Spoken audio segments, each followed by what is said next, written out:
If we have two non-empty sets, that is to say, let's say, set A and set B, where set A contains, I don't know, numbers 1, 2 and 3, set B has 2, 4 and 6 in them, then we're able to apply a rule, or a mapping, in order to get from an element in A to an element in B. So, for example, if we say x maps to 2x, then 1 will obviously map to 2, 2 will map to 4, and 3 will map to 6. We call this a one-to-one mapping, because for every one element in A, there is one and only one element in B which it maps to. However, what if our mapping rule was different? For example, if we had x maps to x squared, for example, and there are elements in A, B, -1, 1, -2, and 2, then -1 will map to +1, and +1 will map to +1 as well, -2 will map to 4, and +2 will map to 4, so both of these map over here to 4. So here we're able to see that we have two different values in A, which both map to the same element in B. So we call this many-to-one mapping. We define a function to be any mapping rule which associates one and only one element of B with every element of A. So both of the rules which we had before are both examples of functions. So when we had x goes to 2x, or when x goes to x squared. Because for every x, there's only one possible answer. However, if we had the mapping x goes to plus or minus the square root of x, then this is no longer a function, because for any given value of x, i.e. an element in A, then there are two possible elements in B for it. So that would be one-to-many mapping. Under our definition of a function, this is not allowed, however. So this means that we can say that a function is any one-to-one mapping or many-to-one mapping. Now, there are two different notations which we can use to express functions. One of them is to simply write f or any other appropriate letter, and then in brackets put our variable, in this case x. So f of x is simply x after we've applied the function to it. So, for example, if f of x is equal to x squared, then when x is 5, f of x will be x squared, 5 squared, 25. Now, the other form of notation is the following. We write f, which is the name of our function, colon, x, and then a tailed arrow to what our function is. So x will become x squared. Now, it's very important that we include this tail at the back of the arrow so that we distinguish it from limits and other uses of arrows in mathematics. By looking at the graph of the function, we're able to tell whether it's one-to-one or many-to-one quite easily. For example, if we have f of x is equal to 3x, and then we draw its graph, we get a straight line. So, we just label our axes. So we can see that at any point, for any value of x, there is one value of f of x, which means it is a function, and for every value of f of x, we go along, there is only one value of x. This isn't the same for all functions, however. For example, if we consider f of x is equal to sine x, and we draw our graph, we have x along the x-axis, f of x on the y, then if we draw this graph, we get the following. So we can see that for any value of x, there is only one value of f of x, so it is a function. However, for any given value of f of x, say just about here, maybe at 0.6, we draw a dashed line along, there are many different values of x which could give us that f of x. So this is a many-to-one function. There are two extra definitions which we need to be aware of, the first of which is called the domain. Now, the domain of a function are all of the values upon which the function can act. So, for example, if my function is f of x is equal to the square root of x, then, so assuming we're working in the real numbers, x must be non-negative, that is to say greater than or equal to 0. So the domain for this function is x is greater than or equal to 0. The second word we need to learn is range. Now, the range of a function are all of the possible output values it can take.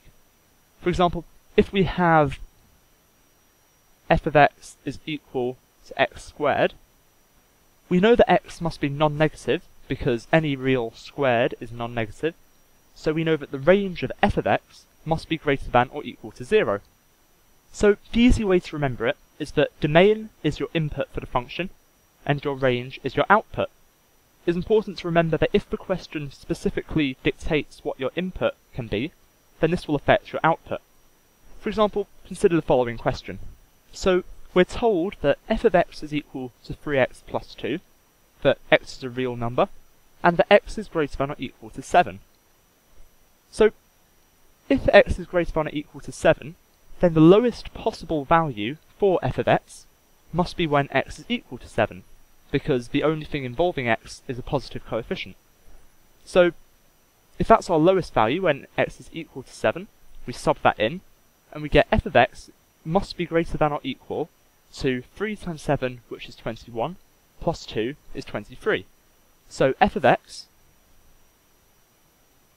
must be greater than or equal to 23. It's very important in questions like this that we pay attention to whether it's a strictly greater than or a greater than or equal to, as it will affect what our range will be. For the most part, unless we're dealing with a very simple function, the easiest method to work out the range will be to draw a graph. For example, consider f of x equals cos x.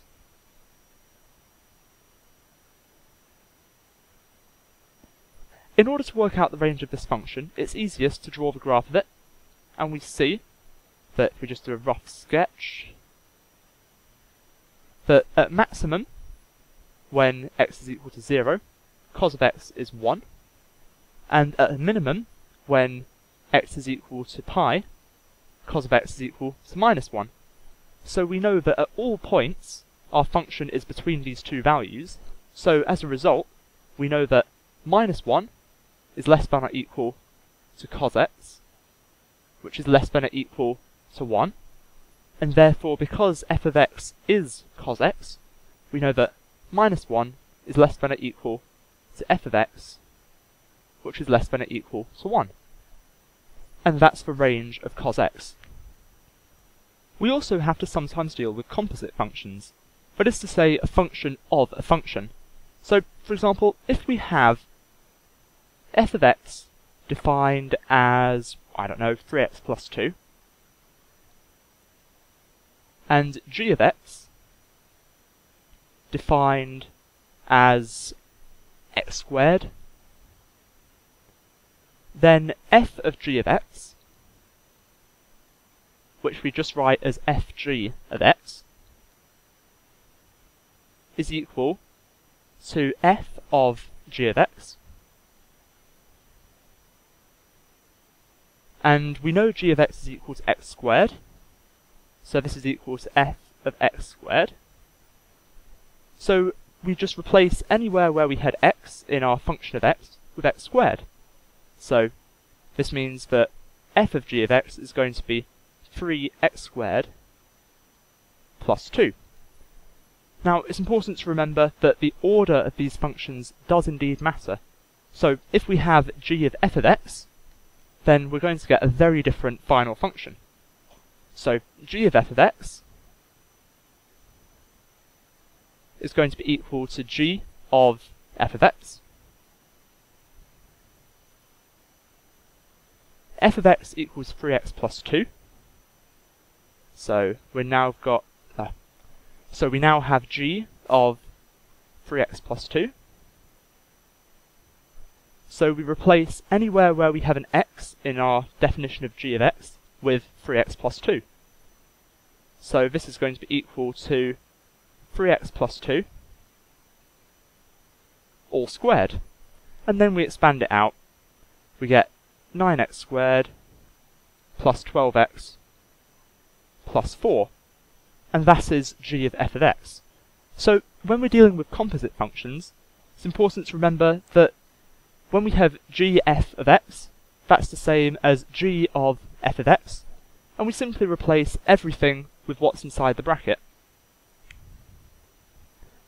Provided we have a one-to-one function, that is to say every value in our domain is mapped to exactly one value in our range, then there exists an inverse function.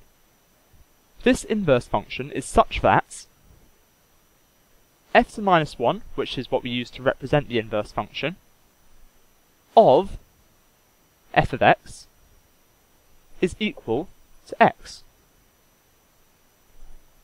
So to take a simplistic example, if f of x is equal to 3x, that is to say x multiplied by 3, then the inverse, to get back to x, will just be to divide by 3. So inverse f of x will be equal to x over 3. So let's take a slightly more complicated example. If we have f of x is equal to 3x plus 2 all over 5, then off the top of our heads it's quite difficult to work out what the inverse of f of x would just be. So we're going to have to do a little bit of algebraic manipulation. At the moment, we have f of x in terms of x. However, if we want to get back to x, then we're going to want to have to define x in terms of f of x. So we simply rearrange it and consider f of x just to be any other variable. So first of all, we'll multiply by 5 on both sides to get 5f of x is equal to 3x plus 2. Now we can just subtract 2 from both sides. So we have 3x is equal to 5 f of x minus 2. And now all we have to do is divide by 3. So rub that out and put that over here. And we can see that x is equal to 5 f of x minus 2 all over 3. And we said earlier that inverse f of x is equal to x. That was our definition of the inverse. So if we write that in, with f to the minus 1 of f of x equals x, which must equal this, because we've showed x is equal to this. So we can get rid of the link in the middle, that equals x. And we can see that our inverse function of f of x in terms of f of x is this. So we can replace f of x with just x at this point, because this is true for all values of f of x. So this shows that our inverse of x is equal to 5x minus 2 all over 3. And we're able to put in some numbers to check this is true. For example, if we let x equal 0, our original function was f of x equals 3x plus 2 all over 5. So 3 times 0 is 0, plus 2 over 5 is just 2/5. So function of 0 is equal to 2/5. And inverse of that, x is going to be 2/5. 5 times 2/5 is 2, minus 2 is 0, divided by 3 is 0. So our inverse of 2/5 is equal to 0, which means that our inverse of our function is equal to our original number, and that means we've found our inverse. We get an interesting result if we plot a function and its inverse on the same graph.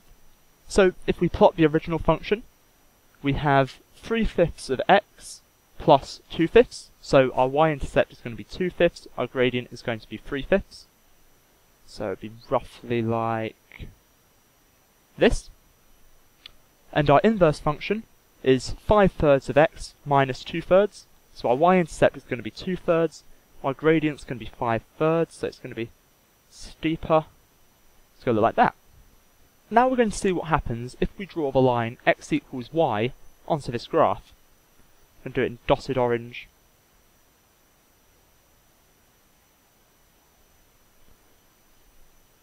So the lines f of x and inverse f of x are both symmetrical around the line y equals x. And this is true for all functions and their inverses. If you reflect a function in the line y equals x, you get its inverse function. This means that for every point xy on our original function, there is a corresponding point at yx on the inverse function. And this is simply because as one maps to the other, so the other will map to the first one. This is about all we need to know in terms of functions for the exam, so now we're just going to work through a couple of examples to make sure it's clear how we deal with functions questions. So, we've been given this information that g of x is equal to 5 over x minus 3, and that x is not equal to 3. Because if x were equal to 3, then we'd be dividing by 0, and we're not allowed to do that. So, if we want to find the inverse, using the same method as we did before, we want to rearrange it so that we have x in terms of g of x. So, the first thing we're going to do is multiply through by x minus 3. Because we know x minus 3 is not equal to 0, then it's fine for us to do this. So, we now have g of x multiplied by x minus 3 is equal to 5. And so, if we expand the brackets, we get x multiplied by g of x minus 3 g of x is equal to 5. Add 3g of x to both sides, we get x g of x equals 5 plus 3 g of x. And now, in order to get x on its own, we only have to divide by g of x. So, x is equal to 5 plus 3 g of x all over g of x.